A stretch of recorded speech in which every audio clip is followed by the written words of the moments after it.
Daniel Bushis with Built by Love Agency, and I am here again at the DigiMarCon conference in San Diego, California.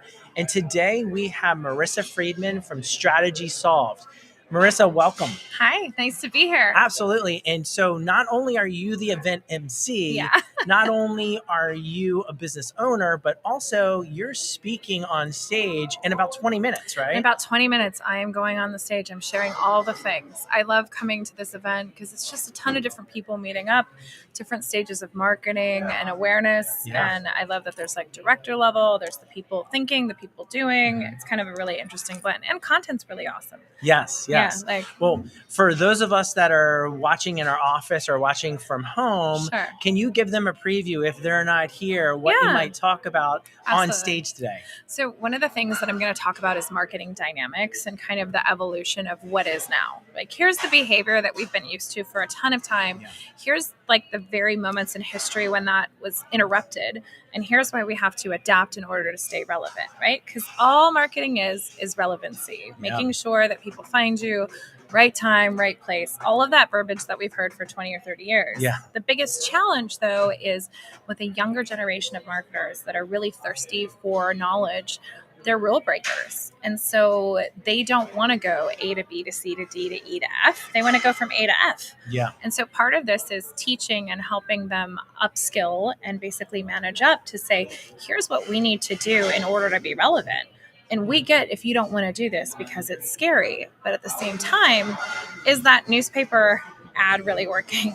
Is that TV ad working? And in some cases it might be, or it might not be, but are we willing to invest all of this budget on something that's giving us 1% to 2% return? Yeah. And the answer is probably no, right? But a lot of times we're really good at what we do, but we're not good at selling it. We're not good at packaging it. We're not good at putting a frame around the conversation.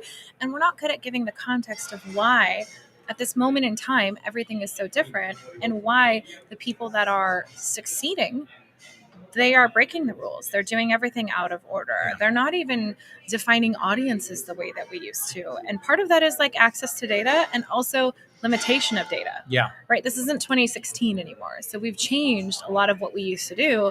And unfortunately, like for most companies, it just doesn't make sense anymore to spend $15,000, $20,000, $30,000 a month to get someone into like a free lead magnet that's going to take them on some path that doesn't, fiscally, it doesn't make sense. Yeah. But then it puts the marketer in the position of having to defend a terrible strategy when that's not what they want to do. Right. So my goal is always to give people, I'm not going to say empowerment, I'm just going to say tools so that they can develop better frames to have conversations within their teams to say like, here's what we need to do if we want to be part of this conversation. And if we don't, then we won't be in that conversation. Yeah. And you can't get mad at me because I told you what the data is, right? I'll do what you tell me to, but this is why it's not going to work. Yeah. It's very interesting. I mean, we're seeing it in our agency too, from the other side, that people don't want to read anymore, right? No. And so they're so used to video as they want video content, give it to them. Yeah. It's annoying if you have to have it gated, but if it is gated, it has to be really high powered, really high value. Absolutely. Yeah. Well, and I think people want, here's the thing, it's always cyclical. So I look at the behavior of like how big the 90s is with the Gen Z, Gen Alpha population. Everything that is old is new, right? Yep. You can walk into an Urban Outfitters, you're going to see records, you're going to see albums, right? I'm waiting for 8-tracks to come back, by the way. But what that means is in knowing that at some point we are seeing some indications and studies around short form video content fatigue, right? We're seeing a group of people leave like TikTok and head to YouTube. Why is that? Well, monetization is really good on YouTube, right, which means YouTube is longer. TikTok added 10-minute videos. The platforms are allowing more live streaming. You know, it's a big thing. Instagram is allowing, to use a third-party platform to push video content live. So you can be doing exactly what we're doing here, streaming to multiple platforms. All that is adapting to what is. And so if you can get someone interested with your short form, and we know that fatigue is a possibility, there's a chance that they're going to listen to you. And that's why you see so many podcasts doing well. That's why you see YouTube channels doing well, because if someone likes the first 90 seconds of what you have to say, chances are they're going to listen to more. Yeah. Right? This is a loaded question because I think I have an opinion, but I know that the audience is really loving what you're saying. So a lot of times you talk to smaller business owners that haven't figured everything out. Sure. And you say, hey, you got to get out there. You have to basically open up the Komodo, open up the curtain, and give them all the value. Like, Yep. don't hold things back. And Yeah. they're like, that's my secret sauce. That's everything. I don't want to do that. They need to buy it. And then we usually say, no, give it all away. Yeah. What's your thoughts on that? I think you give the ingredients or you give the recipe. You don't give both, right? So it's kind of like, maybe I'm making a cake and I'm going to tell you all the things that make my cake better. You know, the secret to my really moist, amazing chocolate cake is this applesauce that I put in it. But I'm not telling you the ratio. I'm not telling you how much. I'm not telling you the exact measurements. Yeah, there's dark cocoa powder and buttercream and all this other stuff. Again, I'm telling you what's in it, but I'm not giving you the specific measurements. So there's a way to do that. And like I said, you can give all the ingredients or you can give all the recipe, but maybe not both at the same time. Right. But conversely, if you're in an industry that's kind of like an HVAC, a plumbing, kind of a services-based industry, there's only so much you can give, right? I can't give a free roofing segment, right? That's not going to work. But I also think it's about sharing the wisdom. Yes. And I think you'll agree with me. You own an agency. I own an agency. We are unintentional knowledge hoarders. Just like every small business owner, we have all these things in our head that we know. We know exactly when a project is going to go awry because someone's resistant. We know all these things. Same thing in roofing, plumbing, construction, pizza, coffee, whatever it is you have, whether you're an author. There are so many things you know inherently because of your experience. And we don't always do a good job of communicating that to people. Yeah. And so much of the process is the education and the number of years in the industry and what you've witnessed and what you've gone through.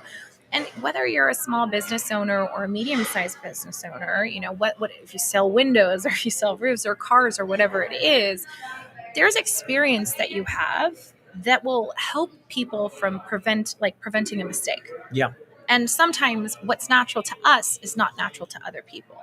That's so true. And we forget that. Yeah. I mean, whether you're looking to hire an employee or whether you're looking to hire an agency, the reality of actually what you're hiring for is the experience and the knowledge so you can get the outcome you're looking for. And a lot of people kind of forget that's what you're looking for. Well, and I think we also forget too, you know, the life of a mid-sized business owner. You know, you've got a family business that went from 10 people to 25 to 50, right? You've got this 50-person company. So much of that owner is they're working on the business and in the business, which is why, you know, you sometimes see things go awry in marketing. It's because they've been given a blueprint to implement, but they're like, well, someone called in sick and now I have to go do the thing.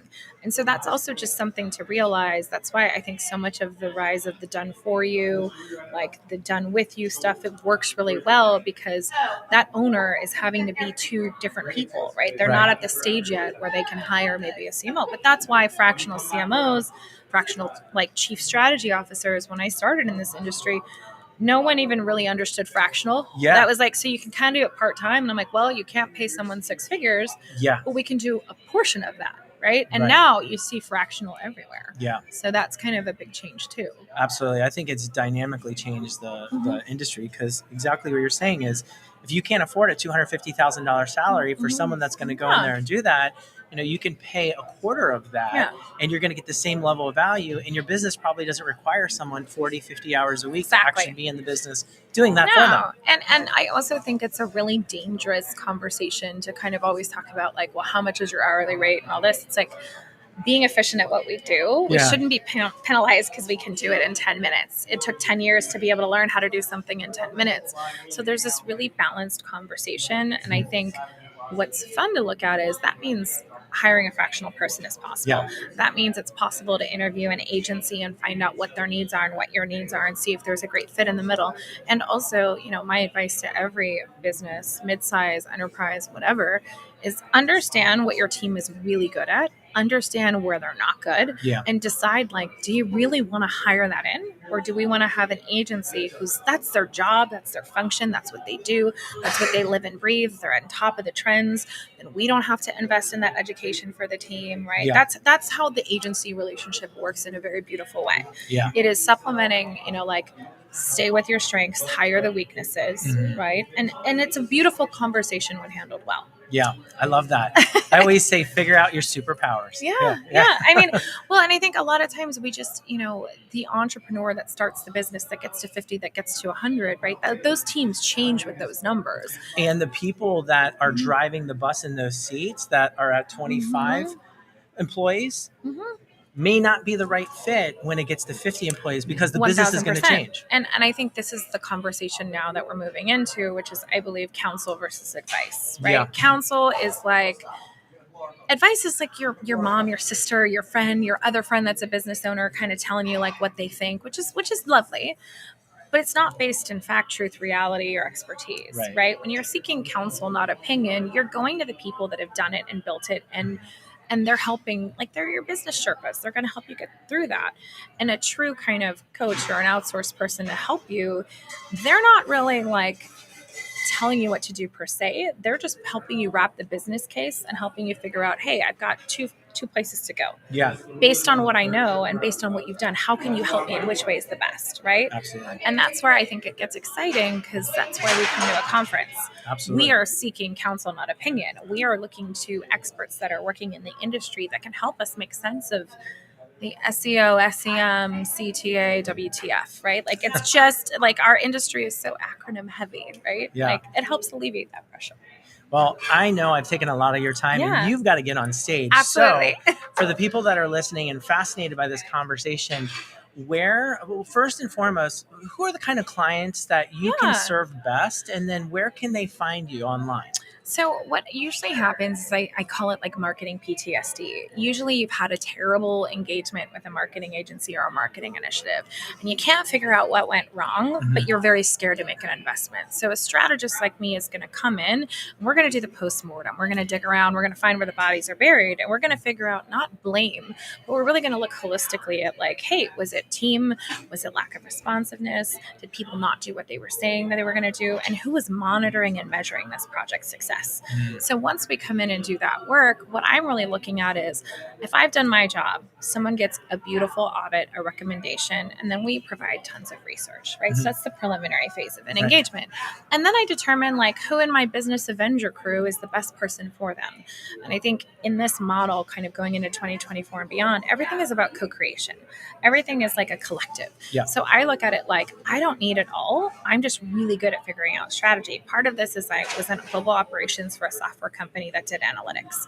So I'm not a siloed marketer. So I understand how to look at marketing, but from the holistic business case across every business unit in a company. So once you can do that, the spend becomes a little bit easier. Yeah. So, I'm usually working with mid-market companies, but I mean, this strategy works HVAC, plumbing, roofing, service-based businesses, consultants, right? I actually even have some clients that are, well-known authors and speakers. And what we find time and time is the same process. Yeah. So what's great is I do the preliminary assessment. We look at everything that we need to do, and then we determine, hey, are we the best fit, or do we have a partner that's better suited for you? And what that creates is safety and trust, because people have an idea of like, oh, here's our part where we messed up, right? And they have that recognition. The agencies are happy because we're bringing them a client that's ready to go. And I just think this is the model of the future. The model of the future is being like, oh, here's where we made the mistake. Someone help us figure it out. And I love doing that. I love solving problems. That's my jam. And I'm known as the executive cat herder. So if you want to find me, just Google executive cat herder or Marissa SD on Instagram. And I'll see you on the other side. You're preaching to the choir. I love everything you're saying. Awesome. Thank you, Marissa. I appreciate your time. Everybody, we'll be back shortly.